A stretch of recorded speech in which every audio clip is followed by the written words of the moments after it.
அன்புக்குரிய மாணவர்களே, இந்த கதையினை நாங்கள் இலகுவாக புரிந்து கொள்வதாக இருந்தால் இந்த கதையினை 3 பகுதிகளாக நான் பிரித்திருக்கிறேன்.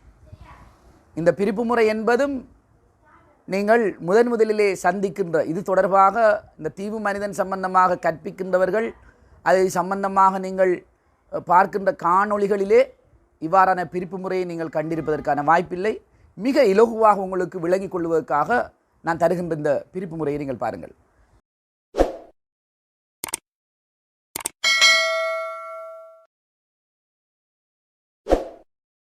முதலாவது விடயம் என்பது இந்த சிறுகதையினுடைய கதை சொல்லியாக வருகிறவர் ஆரம்ப காலத்திலே அல்லது தன்னுடைய இளம் வயதிலே தான் அனுபவித்த விடயங்களின் ஊடாக அவர் எவ்வாறு அந்த வாழுகின்ற அந்த சூழலிலிருந்து தான் அந்நியப்படுத்தப்பட்டார், எவ்வாறு அந்த நேரத்திலே தனக்கான தீவினை அவர் ஆரம்பித்தார் என்பது தொடர்பானது முதலாவது விடயம். இரண்டாவது விடயம் என்பது அவருடைய வாழ்க்கையிலே அவருக்கு கிடைத்த புதியதோர் உறவு. அந்த புதிய உறவென்று நாங்கள் சொல்வது அவருடைய வாழ்க்கையிலே அவருக்கு ஏற்பட்ட ஒரு நண்பன். இந்த நண்பன் ஊடாக அவருக்கு கிடைக்கின்ற உறவு. மூன்றாவது, ஒரு பெண் தன்னை விரும்புவதாக அடையாளப்படுத்தி அந்த பெண்ணின் ஊடாக தான் அனுபவிக்கின்ற அந்த உறவு மூன்றாவது. இந்த 3 விடயங்களை நாங்கள் தனித்தனியாக புரிந்து கொள்வதன் ஊடாகத்தான் இந்த தீவு மனிதன் என்கின்ற இந்த கதையினை நாங்கள் இலகுவிலே விளங்கிக் கொள்ள முடியும். இந்த கதை சொல்லி இளமை காலத்திலே தான் வாழுகின்ற போது எவ்வாறான ஒரு தீவை அவர் தெரிந்து கொண்டார், அந்த தீவினை அவர் தெரிவதற்கான காரணம் என்ன என்பதை நாங்கள் முதலிலே பார்க்க. தன்னுடைய இளமை கால நினைவாக வருகின்ற பகுதிகளை அவர் மீட்டிக்கொள்வது கதையினுடைய ஆரம்பத்திலிருந்து சில உறவுகளை பற்றி அவர் சொல்லுகிறார். சொல்லிக்கொண்டு வருகின்ற போது ஒரு இடத்திலே சொல்லுகிறார், நான் என்னுடைய தீவுக்கே திருப்பி அனுப்பப்படுகிறேன், அந்த தீவிலே நான் இப்போது வாழ்ந்து கொண்டிருக்கிறேன் என்று சொல்லிவிட்டு ஒரு ஃப்ளாஷ்பேக் உத்தியின் ஊடாக தன்னுடைய கடந்த காலங்களை அவர் ஞாபகப்படுத்திக் கொள்கிறார். இப்போது நான் அழுதேன், 35 வருடங்கள் தாண்டி இருக்கிறேன். இப்போ இந்த 35 வருடங்கள் தாண்டி இருக்கிறேன் என்ற சொல்லின் ஊடாக அவர் தன்னுடைய ஃப்ளாஷ்பேக்கை அந்த இடத்திலே கூற வருகிறார். இதுதான் இந்த கதையிலே வருகின்ற முதலாவது தீவு மனிதனை எங்களுக்கு அடையாளப்படுத்துகின்ற முதலாவது பகுதி. அதிலே ஒரு இடத்திலே சொல்கிறார், நான் அழுதேன், நான் அழ வேண்டாம் என்று நினைக்கிறேன், ஆனால் அழுகிறேன் என்றால் அழாமல் என்னால் இருக்க முடியாது. ஆனாலும் நான் அழுவதை காட்டிக்கொள்ளாமல் நான் வாழுவதற்கு எத்தனிக்கிறேன் என்று சொல்லிவிட்டு சொல்கிறார், என்னுடைய பழைய நினைவுகளை இப்போது நான் உங்களுக்கு மீட்டி காட்டுகிறேன்.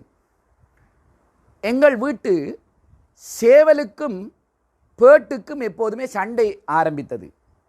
அது எப்போது ஆரம்பித்தது என்று எனக்கு தெரியாது. நான் அவதானித்த நாளிலிருந்து அவை ஒன்றை ஒன்று உரென்று முகத்தை திருப்பி வைத்து கொண்டிருந்தன. குஞ்சுகள் தங்கள் பாட்டில் இத்தனைக்கும் அவை ஒரே கரப்புக்கள் தான் இருந்தன. இந்த சேவல், பேடு, குஞ்சுகள் என்ற 3 குறியீடுகள் இங்கே வருகின்றன. இந்த சேவல் என்று அவர் அடையாளப்படுத்துவது அவருடைய தந்தை. அவர் பேடு என்று சொல்லுகின்ற அந்த விடயம் தாய்.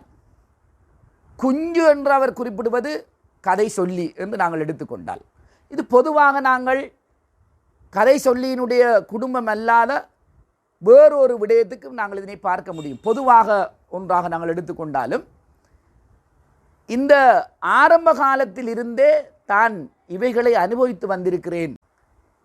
இந்த ஏனோ தானோவை பார்க்கும் போதெல்லாம் எனக்கு எழும் கேள்வி, அந்த சின்ன குஞ்சுகளை இந்த நிலைமை பாதிக்காதா என்பதுதான் என்று சொல்லிவிட்டு அடுத்த சொல்லாக அவர் சொல்வது பாதித்தது. அப்போ அவர் ஆரம்ப காலத்திலே வாழுகின்ற போது தன்னுடைய வீட்டு சூழலிலே தன்னுடைய தாய் தந்தையர்களுடைய அந்த கஷ்டம், அவர்களுடைய சண்டை, அவர்களுடைய பிரச்சினை, அதற்குள் இருந்து கொண்டு அந்த குஞ்சு அந்நியமாதல் என்ற விடயத்தை தான் அவர் ஏற்கனவே சொன்னார். இது ஒரு வகையில் தீவுக்கான விதை அங்கேதான் போடப்பட்டிருக்கிறது என்பதை ஆசிரியர் இந்த இடத்திலே உங்களுக்கு ஒரு படிமமாக சொல்கிறார். வெளியே போய் என்னை போலிருக்கும் மற்றவர்களுடன் கள்ளன் பொலிசு விளையாடினேன், போலை அடித்தேன், கோயில் கட்டி தேர் இழுத்தேன், இலந்தை பழம் பொறுக்கினேன், பிள்ளையார் பந்து எறிந்தேன். இவர் விளையாடப் போன இடத்திலே அவர்களின் பெற்றோர்கள் அவர்களுடன் சேர்த்து, தன்னுடைய பிள்ளைகளுடன் சேர்த்து எனக்கும் அன்பு காட்டி உபசரித்தனர். அவர்கள் வாசலில் தினமும் நான் நின்று இதற்கான வரத்தை கேட்டேன். ஆனால் எனக்கு சில விடயங்கள் அப்போது பிடிபடவில்லை. அவர்கள் காட்டுகின்ற அன்பு, அவர்கள் காட்டுகின்ற பாசம் எல்லாவற்றையும் நான் உண்மை என்றுதான் நினைத்தேன். ஆனால் எனக்கு அதனை உணர்ந்து கொள்வதற்கு நீண்ட காலம் ஒதுக்குதலை அவர்கள் என் மீது பிரயோகித்தார்கள். எங்கள் தோட்ட பயிரை மட்டுமே வெள்ளாடுகள் மேய்ந்ததாக கதை அளந்தார்கள். நான் அவர்கள் முன் கூசி குறுகி போனேன். இது அவர்களுக்கு பிடித்திருந்தது. எது பிடித்திருந்தென்றால், நான் கஷ்டப்படுவதை, நான் அந்நியமாவதலை, நான் அந்நியமாகி அவர்களுக்கு முன் குறுகி நிற்பதை அவர்கள் அனுபவித்தார்கள். இப்படி ஒரு காலத்திலே இந்த பணக்காரர்களுடைய அடையாளங்கள் ஒரு காலத்தில் இருந்தது. இந்த பணக்காரர் என்று சொல்லுகின்றவர்கள் ஏழைகளை, எளியவர்களை இவ்வாறு ஒரு ஒதுக்குதலுக்கு உள்ளாக்கி அதன் மீது சவாரி செய்து அதன் மூலமாக சந்தோஷம் அனுபவிக்கின்ற ஒரு சூழல் ஒரு காலத்தில் இருந்தது. அதை இந்த கதை சொல்லி அனுபவித்ததாக சொல்கிறார்.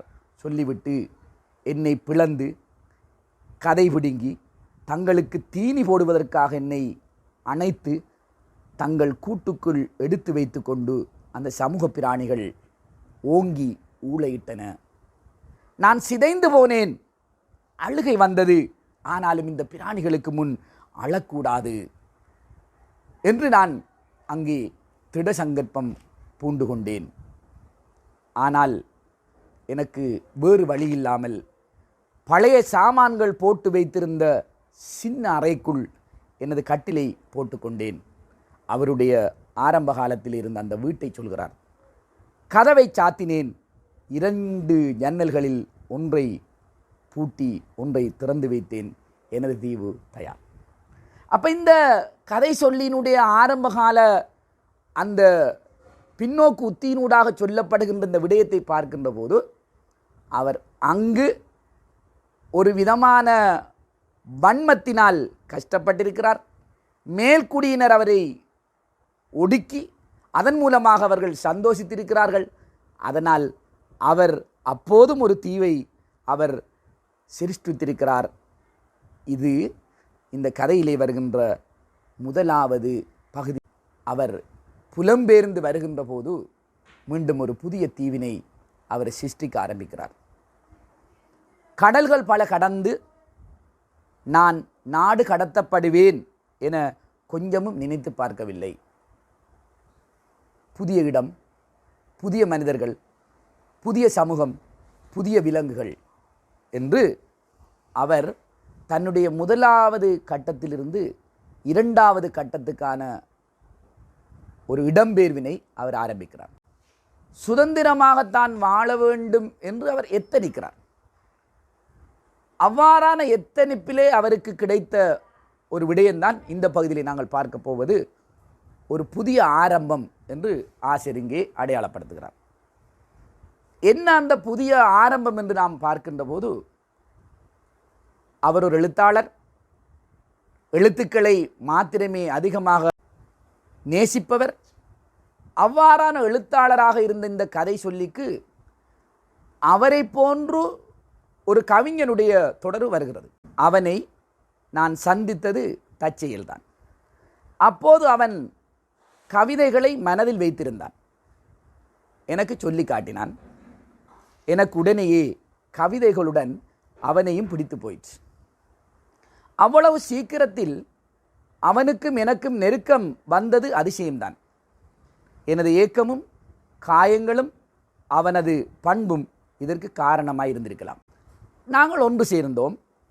நாங்கள் விரும்பும் உலகையும் மனிதர்களையும் எழுத்தால் செய்தோம். எமது உலகில் எமக்கு பிடித்தமானவைகளுக்கு மட்டுமே நாம் இடமளித்தோம். இந்த உலகம் சரிவருமா என்று எங்களை நாங்களே கேட்டு கடைசியில் நாங்களாவது அங்கு போய் வாழலாமே என்று சிரித்து கொண்டோம். இவருடைய இந்த சிந்தனைக்கேற்ப ஒரு நண்பர் கிடைக்கிறார். அவரும் இவரை போன்று ஒரு உலகத்தை புதிதாக காண நினைக்கிறார்.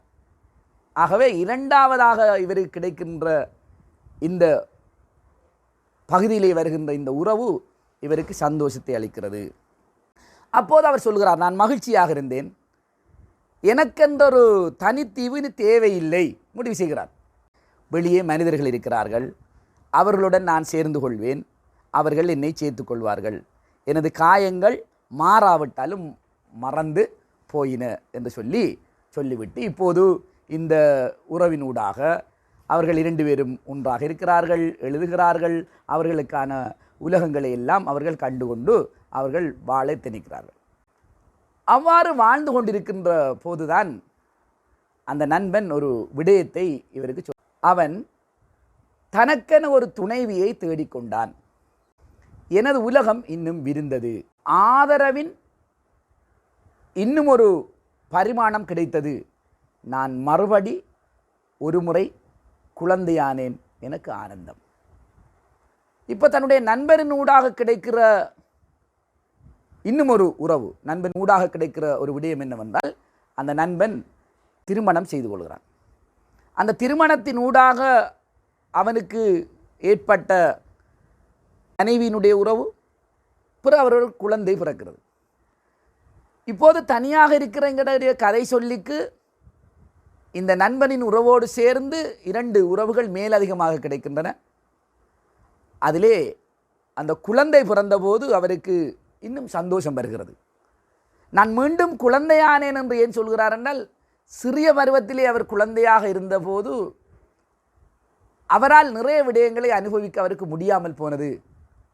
ஆகவே அந்த விடயத்தை இந்த உறவினூடாக நான் அனுபவிக்கிறேன் என்று அவர் சந்தோஷப்படுகிறார். நான் மீண்டும் குழந்தையானேன், அவர்களுக்கு குழந்தை பிறந்தது, இப்போது எனக்கு 3வது அந்த உறவும் எனக்கு கிடைத்து விட்டது. எனக்கு குழந்தைகளை பிடிக்கும், மிகவும் மிகவும் பிடிக்கும். குழந்தைகள் உலகத்தில் வாழ எனக்கு இன்னும் பிடிக்கும்.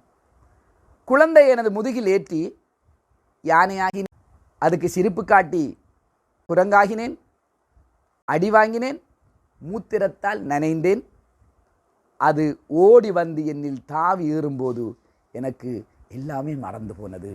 என்ன இனிமையான உலகம், அதிசயங்கள் என்னவெல்லாம் கொட்டி கிடக்கின்றன. இந்த மனிதனுடன் நான் கொண்டிருக்கும் உறவுக்கு எனக்கு பெயர் தெரியவில்லை, அது ஏதோ ஒன்று, எல்லாம் நிரந்தரமா என்ன என்ற ஒரு சந்தேகமும் அவருக்குள் எழுகிறது.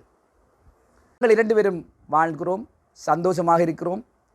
அப்படி இருக்கின்ற போது ஒரு நாள் அவன் புது கவிதை எழுதினான். நான் அதிர்ந்து போனேன். ஒரு இலக்கிய மொழியிலே அவர் பேசுகிறார். எழுதிய புது கவிதை என்ன? அவன் எழுதிய புது கவிதை என்னவென்றால், அவன் வேறு ஒரு இடத்துக்கு இடம்பெயர ஆரம்பிக்கிறான். இவருக்கு அதை ஏற்றுக்கொள்வது கடினமாக இருந்தது. அவர் சொல்றார், எனக்கு ஒன்றுமே புரியவில்லை என்று சொல்லிவிட்டு இறுதியாக, எனக்கு உங்களை தவிர வேறு யாரையும் தெரியாது என்று நான் இருந்தேன். ஆனால் உலகம் பெரியது, தவறு யாருடையது என்று கேட்டான் அவன்.